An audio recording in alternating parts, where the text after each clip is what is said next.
There is a story most people never get told. A story about two people who both woke up early, stayed late, gave everything they had to their work, and yet ended up in completely different places financially. One is still grinding at 50. The other retired at 40 with income rolling in every single month, without lifting a finger. The difference had nothing to do with talent. It had nothing to do with intelligence or effort. It came down to one thing: ownership. And once someone understands how ownership works, they can never unsee it. The hard work trap nobody talks about. From the time people are children, the world teaches them one formula: work hard, get rewarded. Study hard, get good grades. Show up early, get promoted. Put in the hours, build a good life.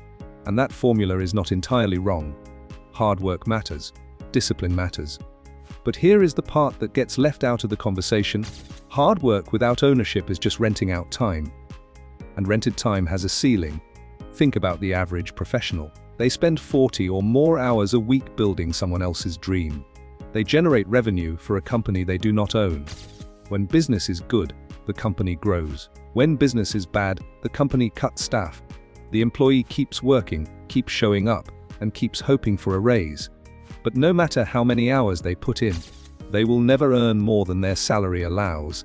Their effort has a hard cap, and that cap is set by whoever owns the system they are working inside. This is the hard work trap. It is not that the effort is wasted, it is that the effort is being exchanged for something that stops the moment the worker stops. No work, no income, rest, and everything pauses. That is the fundamental problem with trading time for money, and it affects millions of people who are doing everything they were told to do. Now compare that to someone who owns an asset. When they sleep, the asset works. When they go on vacation, the asset works. When they are sick, the asset still produces. The output is no longer tied to the hours they are awake. That shift, from worker to owner, is the real secret behind generational wealth. Rihanna is one of the clearest modern examples of this principle in action, releasing chart-topping albums, touring relentlessly, and performing night after night. That was hard work by any measure, but it was her decision to launch Fenty Beauty in 2017 that changed everything. She did not just endorse a product, she owned it. She built a brand that generated over $500 million in revenue in its first full year. That single ownership decision made her a billionaire. Not the tours, not the albums, the ownership. What owners understand that workers do not. There is a mindset difference that separates owners from workers, and it goes deeper than money. Owners think in systems, workers think in tasks. Owners ask, how do I build something that keeps producing? Workers ask, how do I get this done? Both questions are valid, but only one of them creates lasting financial freedom. Jeff Bezos understood this from the beginning. The great thing about humans in general is we're always improving things. And so entrepreneurs and inventors. When he built Amazon, his goal was never to simply sell books online. His goal was to build an infrastructure, a system that could grow, scale, and operate independently of any single person's daily effort. He was not trying to be the hardest worker in the room. He was trying to build a room that worked without him. That vision is what turned a small Seattle startup into one of the most valuable companies in human history. Tyler Perry applied the same thinking to entertainment. Instead of signing deals with major studios and collecting paychecks, he built a 330-acre studio lot in Atlanta, a facility he owns completely, with no profit participation owed to outside distributors or legacy partners. When a Tyler Perry production makes money, the full return stays within his ecosystem. That is what ownership looks like at scale. George Lucas took a different path to the same outcome. I'd started out in college as an anthropologist, and I'd always wanted to take mythology and take the psychological underpinnings and motifs of. When negotiating for the original Star Wars film, he made an unusual request. He asked for ownership of the characters, the sequels, and the merchandise rights in exchange for a lower directing fee. The studio agreed, thinking it was not a big deal.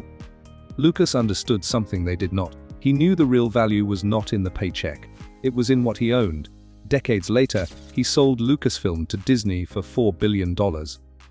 Not because he worked harder than everyone else, because he owned what nobody else thought to keep. This is what owners understand. The value of an asset grows independently of the effort required to create it. A song written in 3 hours can earn royalties for 100 years. A business built in 5 years can be sold for a sum that would take a lifetime to earn through salary. The math of ownership operates in a completely different league. Taylor Swift demonstrated this with remarkable clarity in a different way. Showcase sort of like aspects of my personality that are in the extreme, right? Like Torture Poets Department, my last album, was really highlighting the facets of me that are like. When she lost ownership of her original music catalog, she did not give up. She re-recorded her albums to reclaim control, returned the ownership power to her, and generated millions in renewed sales and streaming revenue. She understood that ownership was worth fighting for, even when the battle was unconventional. How ordinary people can start thinking like owners, and Tyler Perry can feel distant to someone just starting out. It scales all the way down to everyday decisions, and the earlier someone starts applying it, the more powerful the results. The first shift is mental. It means stopping the question, how do I earn more money? And starting to ask, how do I own something that earns money for me? Those two questions lead to completely different lives. One leads to longer hours. The other leads to assets. Ownership comes in many forms. It can be equity in a business, even a small stake in a startup or a share in a growing company. It can be real estate, where the property generates rental income regardless of how many hours the owner works that month. It can be intellectual property, a course, a book, a brand, or a piece of creative work that earns royalties long after the creation is finished. It can even be stocks, where small, consistent investments in the right companies compound into significant wealth over time. The key is to start redirecting even a portion of income toward ownership, not all at once and not recklessly, but intentionally, with a plan that slowly shifts the balance from purely earning to also owning. She did not just put her name on a product, she built a brand. By 2024, that brand was valued at over $2 billion. Kim Kardashian co-founded Skims in 2019. And you don't have that like pressure of having to live up to, like when I hosted SNL, Yes. this is horrible. I had never seen it. And watched it reach a valuation exceeding $4 billion. Both women had fame. But fame alone does not create those numbers. Ownership does. The other critical habit is protecting ownership when it is acquired. Many people work hard to build something, then give it away too cheaply through bad contracts, poor negotiation, or simply not understanding the long-term value of what they have created. Hard work builds things. Ownership protects them. Both are necessary. Hard work is how most people start. It builds discipline, skills, reputation, and capital. But hard work is meant to be a launching pad, not a final destination. The goal is to use the output of hard work to acquire ownership, and then let that ownership do the heavy lifting. The people who end up financially free are not necessarily the ones who worked the hardest. They are the ones who eventually stopped trading hours for dollars and started letting assets work on their behalf.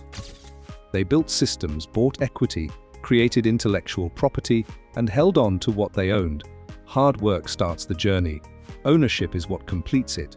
And the sooner someone makes that shift in thinking, the sooner they stop working for wealth and start letting wealth work for them.